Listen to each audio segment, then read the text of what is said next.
Hablaremos hoy de Madame de Feuchères. Es una historia policial esta que conmovió a Francia a principios del siglo XIX. Empecemos diciendo lo siguiente. La familia Condé era una rama menor de la familia de los Borbones. Los príncipes de Condé disfrutaban de una considerable posición y hemos hablado muchas veces de ellos. Casi todos se llamaban Luis o Enrique o José o Antonio o todo junto y en sus diversas combinaciones. Hoy contaremos lo que le sucedió al anteúltimo de aquella familia, el duque Luis Enrique José de Borbón-Condé. El 27 de agosto de 1830, a la mañana, el castillo de Saint-Leu, morada de Luis Enrique, estaba en silencio. El dueño de la casa no había informado a los domésticos de su despertar. A eso de las 8, Lecomte, el camarero, fue a golpear la puerta del duque. Al no obtener respuesta alguna, Lecomte pensó que Condé, que por entonces tenía 73 años, estaba polillando con Madame de Feuchères, su querida amante. Y se las tomó. A los 9 volvió. ¡Ay! Se tocó el timbre. Y se había modernizado. Y llamó de nuevo. Nada. Asustado entonces, intentó abrir la puerta, pero estaba cerrada por dentro. Lecomte llamó al médico, Bonny, y fue a ver si Madame Feuchères estaba en su habitación. Y efectivamente, Madame estaba durmiendo tranquila y sola en su pieza. Entonces se desesperaron y junto con un par de empleados rompieron la puerta del patrón y entraron. A la luz de una vela casi consumida, vieron al duque. Estaba colgado del postigo de una ventana. Todo hacía pensar en un suicidio. La pieza estaba ordenada, no había ninguna huella de violencia en el cuerpo. El doctor de la casa, Bonny, dijo que el suicidio era, sin embargo, improbable, porque explicó que el duque no podía realizar el gesto de ponerse la soga al cuello. ¿Por qué? Porque una antigua fractura de clavícula le impedía levantar la mano derecha. Ah, mire usted, claro. Bueno, dice, le queda la izquierda. No, la mano izquierda, por la guerra, solo tenía un dedo. Sí, igual, sí. ¿Y no alcanza para eso? Y la utilizaba. Claro. Utilizaba esta mano con mucha dificultad, imagínese. Claro. Con un dedo solo. El detalle que más llamaba la atención era que los pies del difunto no habían dejado completamente el suelo. Estaba apoyado en un ahorcado un poco extraño. Claro, sí. El tipo parado, pero colgado, pero con los pies en el suelo. Pero entonces no estaba ahorcado. Tocando el suelo. Y bueno, ¿qué quiere que le haga yo? Sí, Y además no podía, con la mano derecha no se podía poner la soga al cuello, y con la izquierda tampoco, o no sé qué, pues tenía un dedo solo. Entonces, bueno, lo colgaron, vamos a decir. Eso es lo que pensaba la policía, ¿no? A todo esto, Madame de Feuchères, que entraba a la habitación y se desplomaba en un sillón entre llantos y gemidos. ¡Ay, qué es esto, qué es esto, qué es esto! Allá por las 11 de la mañana, el rey, Luis Felipe de Orleans, aquel con cabeza de pera, fue informado de la muerte del príncipe de Condé. Recordemos que Luis Felipe fue rey entre 1830 y 1848. Eran los tiempos de la restauración monárquica. Por la tarde, habiendo hecho una investigación, un funcionario escribió al rey: Dice, las circunstancias de la muerte son demasiado extraordinarias. Recomiendo las verificaciones que exige este fatal acontecimiento. A pesar de todo, el 7 de septiembre de 1830, la Cámara del Consejo del Tribunal emitió una orden así. La muerte del duque ha sido voluntaria. La justicia pública no tiene en esta circunstancia pesquisa alguna que realizar, ni culpable alguno que perseguir. Punto. Estas conclusiones dejaron estupefactos a unos cuantos. Es que los rumores señalaban a Madame de Feuchères, la querida, la amante, la que andaba con Condé, como culpable de aquella muerte.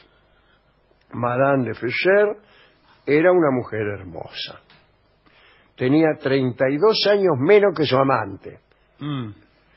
Era inglesa, hija de un pescador de la isla de White. En realidad se llamaba Sophie Dowis. Se llamaba. Y a los 15 años fue a Londres con la ambición de ser actriz. Después de varios intentos desgraciados en el escenario del Covent Garden, decidió, dice la crónica, lanzarse a la vida fácil. ¿Qué sería, por ejemplo? No sé qué puede ser. Si no, yo ya me hubiera lanzado. Sí. El duque de Borbón-Condé, que andaba exiliado por aquel entonces en Inglaterra, se encontró en Londres en 1811, la vio y se enamoró.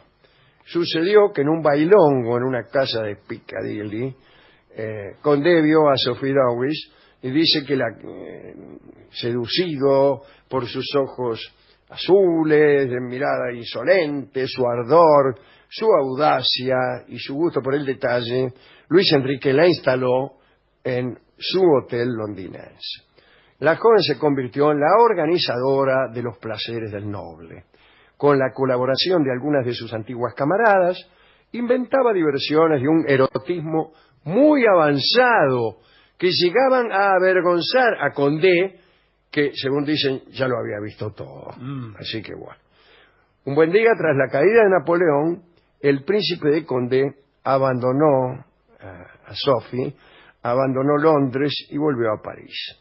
15 días después, Sophie se le apareció en su palacio. Condé, perturbado, se vio obligado a recibirla.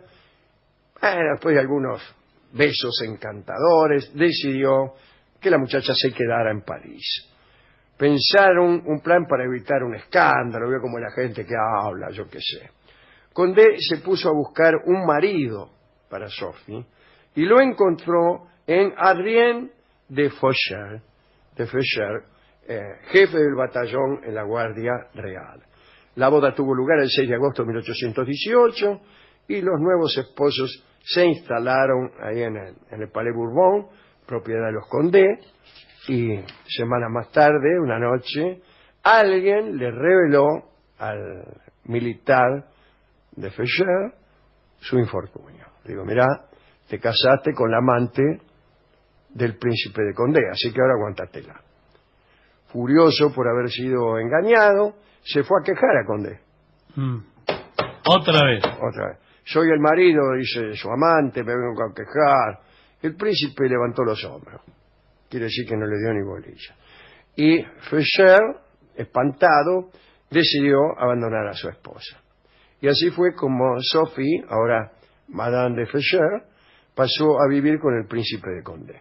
Dice la crónica que las cotidianas justas amorosas, batallas amorosas, llenaban de admiración a los domésticos. Mire, como público. Claro, Sí. me imagino, si no, Sí. ¿qué otra clase de admiración podrían llegar? No, quizás lo conjeturaban, lo veían. Claro, entrar lo y- oían, escuchaban, Claro. tal vez más que veían. Sí.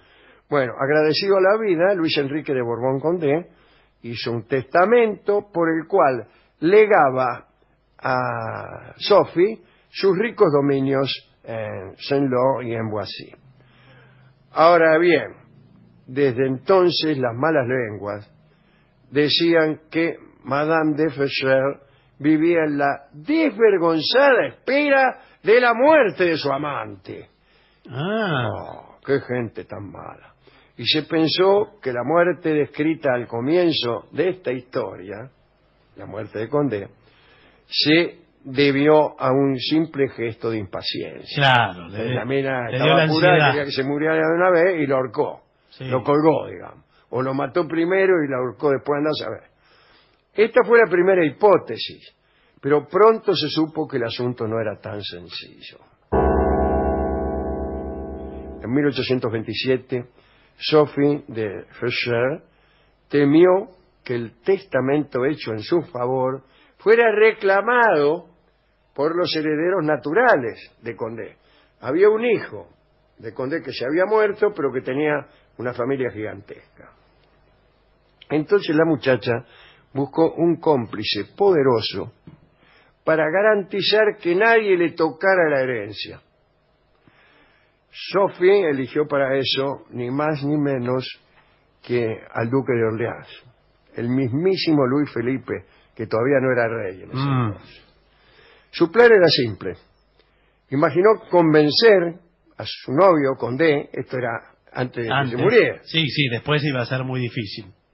A que legase todos sus bienes al duque de Aumale, que era el hijo de Luis Felipe de Orleans, a fin de que éste, en agradecimiento, aceptara dar validez al legado del cual era ella beneficiaria. Para ser más claro, la herencia de Sophie se convertía en una comisión, nada más, sobre el maravilloso negocio que les permitía hacer a los Orleans, que además estaban a punto de reinar en Francia.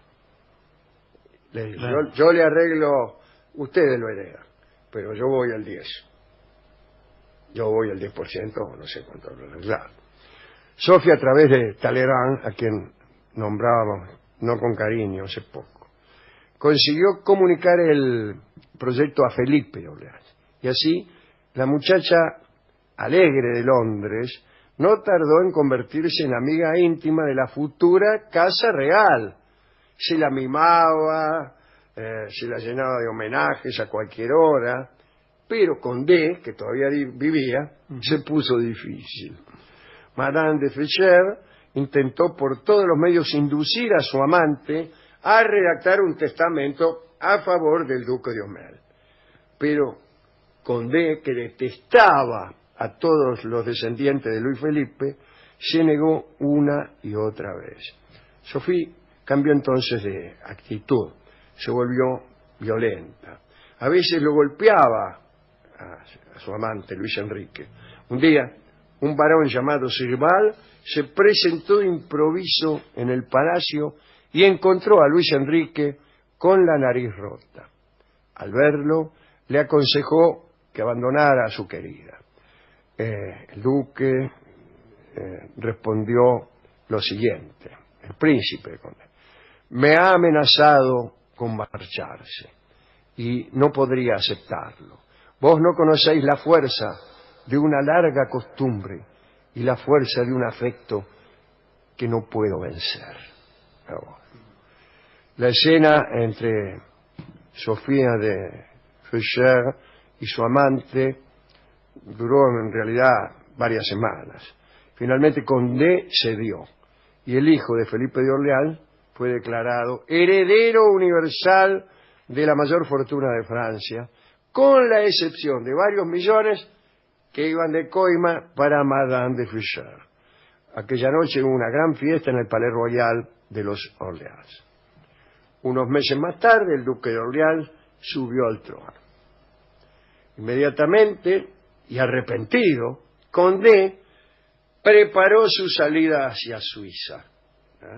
Se había hecho llevar por los criados toda la guita que había podido juntar en los bancos, habrá vendido sus propiedades, no sé qué, y se iba a rajar para Suiza. Y Sofía intuyó esos preparativos y corrió a alcahuetarle a Felipe de Orleans. Al enterarse de que Condé se disponía a abandonar Francia, Luis Felipe se aterró. Si se marchaba con el testamento, además, escapaba la influencia del rey y el heredero de los Orleans quedaba desheredado. Un misterioso encuentro entre Luis Felipe y Madame de Feuchères tuvo lugar el 25 de agosto de 1830. Y el 27 de agosto, 2 días después, es la jornada en que comenzó esta charla, cuando lo encontraron colgado a Condé, colgado de la ventana de su habitación. La hipótesis del sector de la aristocracia opuesta a los Orleans fue que Condé había sido asesinado a petición de Luis Felipe. Dicen que Sophie lo ahorcó y lo dispuso tal como lo encontraron. Para dejar la puerta cerrada por dentro, dobló en dos un hilo, todo eso. Todas esas maniobras. Esas maniobras tan aburridas de describir. Luego no tuvo más que tirar del hilo, bla, bla, bla. Y nadie fue castigado. Días después, Sofía de Feuchères y los Orleans se repartieron el dinero de los Borbón Condé. Pasaron los años y entre sus millones, un día a Sofía le agarró la culpa. Y el castillo de Saint-Lô fue derruido por orden suya. En el lugar donde Luis Enrique había sido colgado, se erigió una columna de mármol en su honor. Y, odiada por los franceses, regresó a Londres, Sofía, donde murió en diciembre de 1840. Su tumba aún se puede ver en el cementerio de Kensal Green. Hubo una tercera hipótesis, para terminar, acerca de aquel drama. Parece que Condé había muerto víctima de su lascivia. Investigaciones postreras dicen que circulaban rumores entre la nobleza de que Condé había muerto complaciéndose a sí mismo. Hoy se sostiene que la causa más probable haya sido un intento de estrangulamiento practicado con fines eróticos. En esto habría estado implicada Madame de Feuchères, quien en un intento de encubrir la vergonzosa situación simuló un suicidio, que fue la historia policial que hemos contado hoy. ¿Con qué podemos ilustrarla? Bueno, hoy nos pedían un tango de Jorge Vidal. Sí, es verdad. Y podemos escuchar este que fue compuesto rememorando tal vez esta historia que acabamos de contar. Sí, o alguna otra. O alguna otra. Mano Cruel canta Jorge Vidal.